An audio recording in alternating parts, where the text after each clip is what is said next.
সকালবেলা শুনি আমার ছোট ভাই আমাকে ডাকতেছে, ভাইয়া এই ভাইয়া। আমি বললাম কি হলো, এত সকাল সকাল ডাকতেছিস কেন? সে বলল, ভাইয়া 200টা টাকা দে না।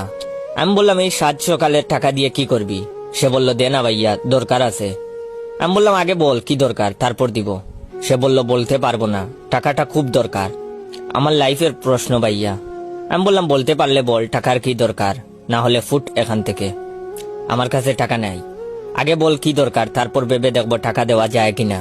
সে বলল, ভাইয়া অনেক দিন থেকে একটা মেয়েকে ভালোবাসি, কিন্তু বলতে সাহস পাই না।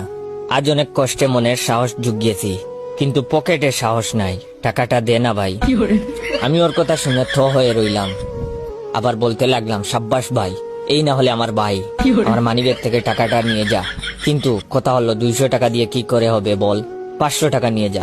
সে বলল না ভাইয়া 200 টাকা দিয়েই হবে, 3টা গোলাপ 150 টাকা আর একটা ডেইরি মিল্ক 10 টাকা হয়ে যাবে ভাই। আমি বললাম আচ্ছা, আমার নতুন জুতাটা নিয়ে যা ভাই, দেখতে ভালো লাগবে। আর শুন, যদি প্রপোজ করার পর রাজি না হয় তাহলে কোনো কথা নাই, উদুম কেলানো শুরু করবি। সে বলল দোয়া করবেন ভাই, যেন সফল হয়ে বাড়ি ফিরতে পারি। আমি বললাম বেস্ট অফ লাক ভাই। সে বলল থ্যাংক ইউ ভাই, আসি তাহলে। আমি বললাম ওকে ভাই যা। ছোট ভাইকে বিদায় দিয়ে ঘুম থেকে উঠলাম। যাই হোক, এবার ফ্রেশ হয়ে আসি গিয়ে এতক্ষণ যার সাথে কথা বলছিলাম সে আমার ছোট ভাই আরিফ। এই বছর ক্লাস 6-এ উঠলো। ওর সম্পর্কে আর কি বলবো, এমনিতেই বুঝতে পারবেন। যাই হোক, গল্পে ফেরা যাক। আমি ফ্রেশ হয়ে হালকা একটা নাস্তা করে বাড়ি থেকে বেরিয়ে পড়লাম। একটা চায়ের দোকানে বসে আপন মনে সিগারেট ফুঁকতেছি। এর মাঝেই হঠাৎ মোবাইলের রিংটোন বাজতে লাগলো। মনে মনে কোন শালায় বিরক্ত করলো বলে তার 14 গোষ্ঠী উদ্ধার করতে লাগলাম।